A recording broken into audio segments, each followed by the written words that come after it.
Baiklah, Assalamualaikum warahmatullahi wabarakatuh. Kembali bersama saya Abdurrahman Siris, kelas reguler 3B Fakultas Hukum Universitas Surya Kencana.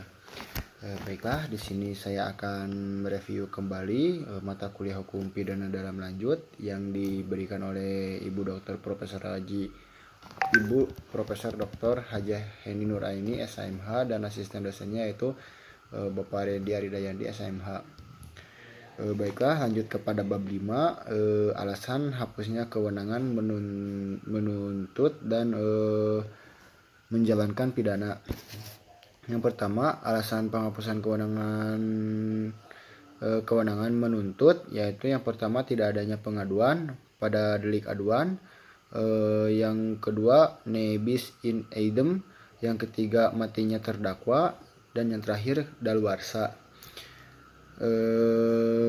Laporan berlaku pada tindak pidana umum, sedangkan pengaduan berlakunya pada tindak pidana tertentu saja.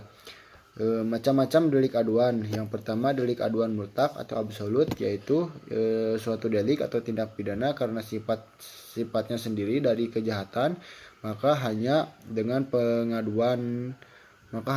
pengaduanlah baru dapat dituntut. Sedangkan yang kedua, delik aduan relatif, yaitu yang tidak bergantung pada sifat kejahatan, melainkan pada hubungan antara si pelaku dengan kejahatan itu atau pembantunya dan orang yang dikenali kejahatan itu.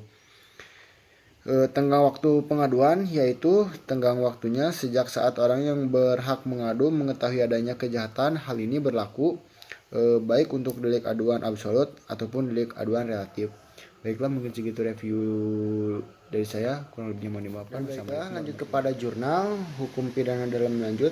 Saya di sini akan membawakan jurnal, yaitu yang berjudul hapusnya hak menuntut dan menjalankan pidana menurut pasal 76 KUHP. Baiklah, lanjut kepada pembahasan.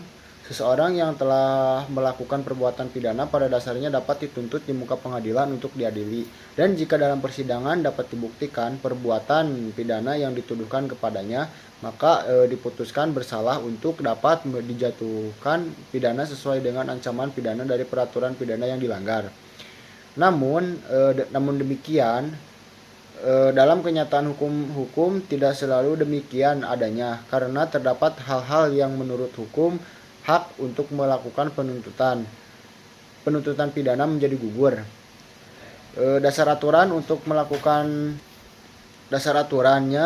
hak untuk melakukan penuntutan pidana diadakan dengan maksud agar tercipta kepastian hukum bagi seseorang sehingga terhindar dari keadaan tidak pasti atau tidak menentu dalam menghadapi penuntutan pidana.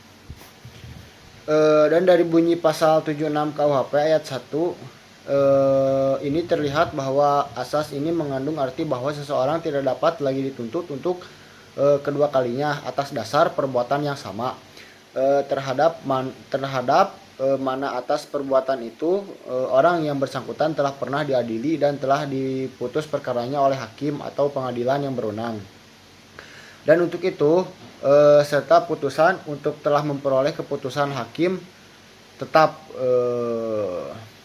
termasuk salah satu hak asasi manusia yang harus dilindungi hukum, dan sekaligus dimaksud untuk tegaknya kepastian hukum bahwa seseorang tidak diperkenakan mendapat beberapa kali hukuman atas suatu tindak pidana yang dilakukannya. Baiklah, mungkin segitu review jurnal dari saya. Kurang lebihnya mohon dimaafkan. Wassalamualaikum warahmatullahi wabarakatuh.